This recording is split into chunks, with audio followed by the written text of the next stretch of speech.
September 16th, 1978. I was 12 years old, and my engineer father gave me this SX70 Polaroid camera, the invention of Edwin Land, and it quite literally changed my life.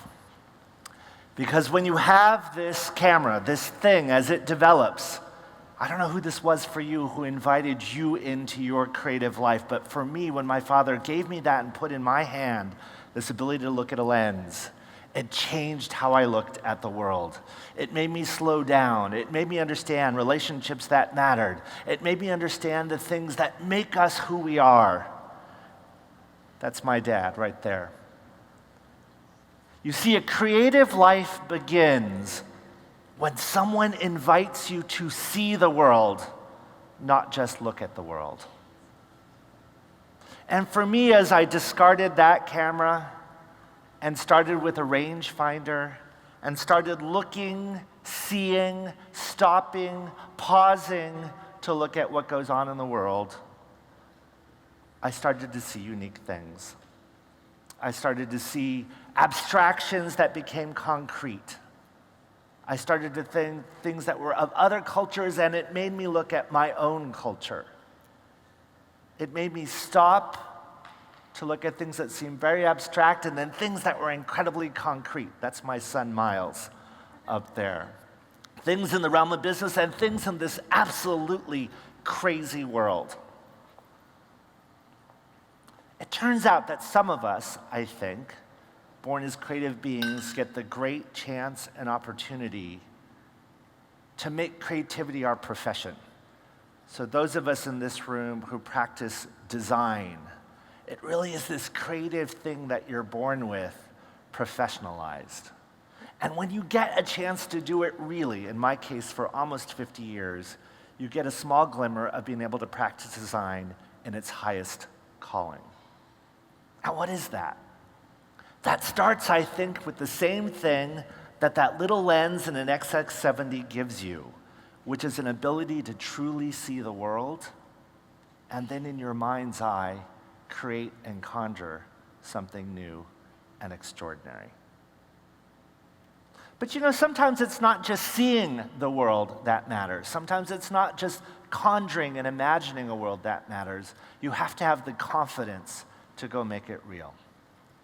So let me take you into my 4th grade classroom. I remember showing up on the very, very first day, sitting down in my chair next to all these classmates I did not know. And in walks my teacher. She goes to the board and writes her name, Mrs. Shrigley. And she does this in kind of a cursive writing that for all of us at the time was kind of like hieroglyphics, because we didn't know cursive yet, right? And I remember her to this day. She leans in. And it was like she was talking to our entire class, but to me, it felt like she was just talking to me. I'm that Asian blob there in the striped shirt. And she leans in, and she says, "It may take me all year long, but I'm going to find something special about you that's your gift, that makes you unique in a way that no one else in this class has." And she had such confidence as she leaned in and offered this to all of our classmates. So I remember sitting there, I'm like, I have no idea how she could be so confident, this woman, this 4'8" Anita Shrigley. What is she talking about?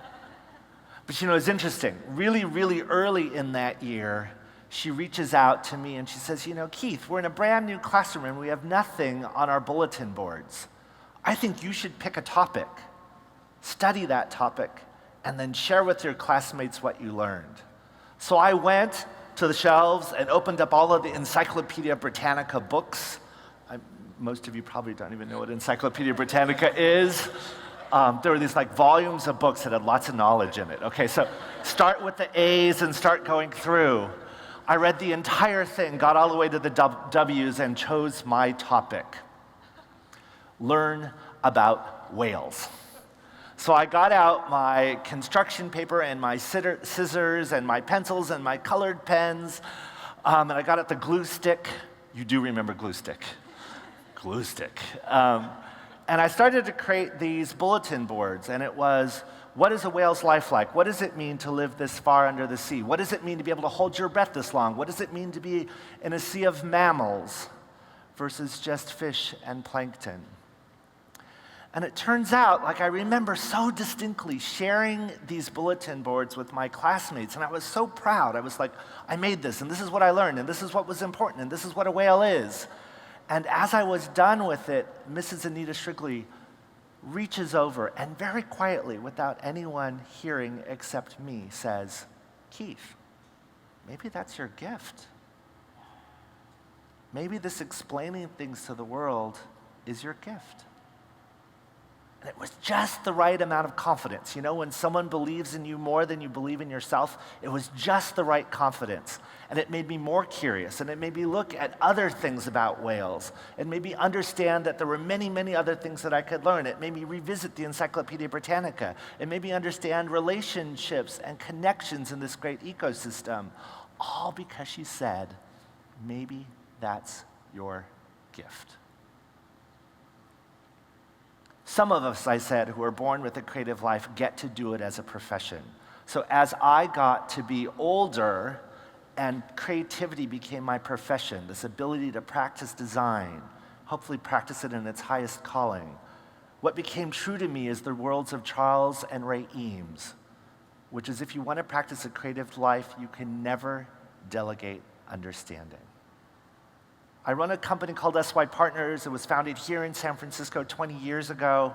And basically what we do is we go to that Encyclopedia Britannica of life every day.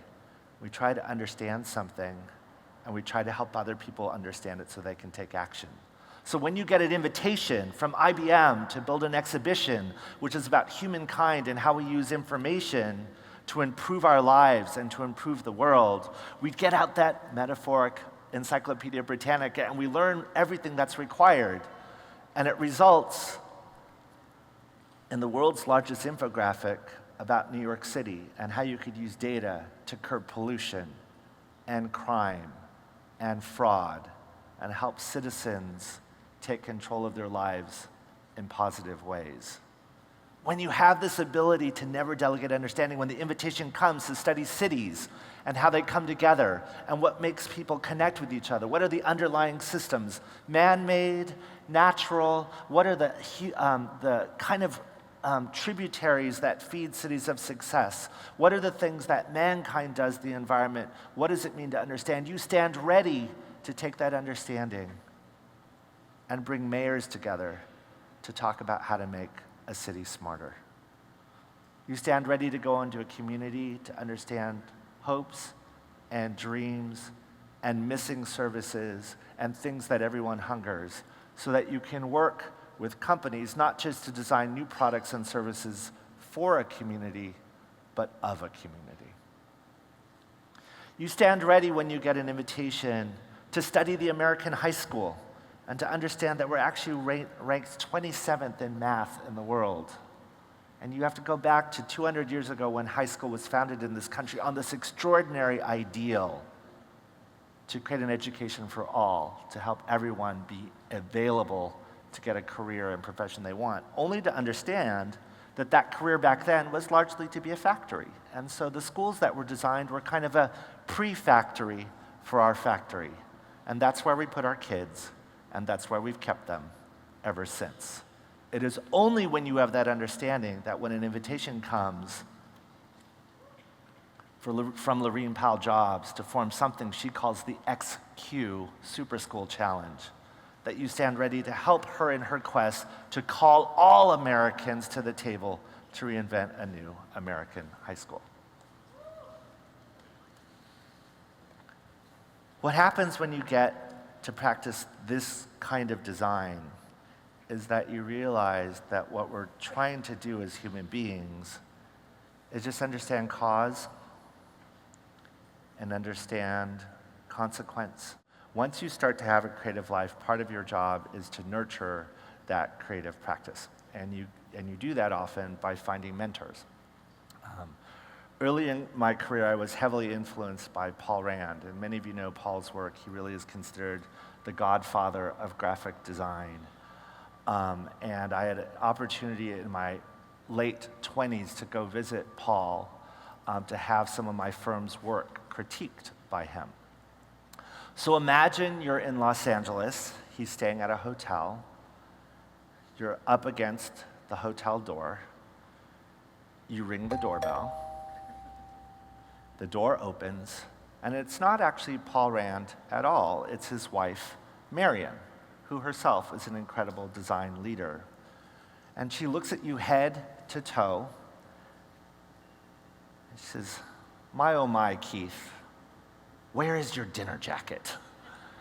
I was dressed pretty much like this, and I said, "Well, Marion, I didn't know where we were going to dinner. I was a little bit nervous about this whole thing." And she goes, "Yeah, a designer should always be ready to go to dinner." A little bit nervous. So as we're walking into the room where Paul is, she goes, "Oh, by the way, what school did you go to? What design school?" And I said, "Oh, I went to school at Stanford."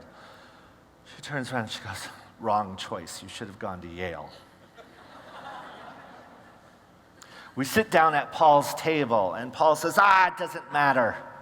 Doesn't matter where he went to school. It doesn't matter that he doesn't have a dinner jacket. I didn't want to go out anyway. We're just going to order in." And so we ordered in, and over dinner, we started to critique the work that I brought. And I have to say, it was the most eviscerating and most emotional and most difficult critique I've ever been in. It was like kind of fall to the floor critique. Not easy, not good. Very, very late in the conversation, right after dessert, Paul leaves the room to go into another room, and he returns, and he puts in front of me a typeset galley. So for those of you, well, pretty much everyone in this room, a typeset galley is how they used to set books before there was computers to set books. So he puts this typeset galley in front of me, and it's from a chapter of one of his upcoming books. And he says, "Please read this." So I'm sitting there, and I'm reading, and I'm thinking to myself, this is not very good. And at just that moment, he leans in and he says, "What do you think?" So there you are with your mentor, the person you've idolized, the person you followed your entire, going through design school, and you say, "What do you say?" And I said, "Well, Paul, you put forth this great hypothesis in the first paragraph, and for some reason, the rest of the page doesn't actually live up to that hypothesis." Paul leans to Mary and said, "I told you it was crap." Turns out that the masters, the most talented, the most gifted among us as creative beings get there because they learn the ability to edit, that they learn to separate what's important from what's not, what's meaningful from what isn't, and they make things that are simple from things that start as complex. So all of you, think about your own life, how you came onto this planet, who your Mrs. Shrigley was, who your dad was who helped you look at the world in a new way, who your Paul Rand was who taught you that to do creative work, you have to be brutal in how you look at your own work so that you can get to the best. And remember, I think, one last thing, which is often in our creative lives, our very best inspirations are our friends. Let me introduce you to David Binder. He is on your left. I met David when he was 26 years old. David was an associate producer off Broadway, so far off it was like he was in New Jersey. And David then was obsessed by this work that was starting to be developed by an artist in New York. It was a character that they had created called Hedwig, an East Berliner with a botched sex change operation. And that caricature became part of a song, which became part of a group, which became part of an off Broadway production, all the while, David is dedicating his whole life to this endeavor, this kind of crazy idea. I had no idea what this play, this musical is about. And he stuck with it year after year after year. Last year, I think many of you know, he brought this work to the Broadway stage with Neil Patrick Harris in the lead role as Hedwig.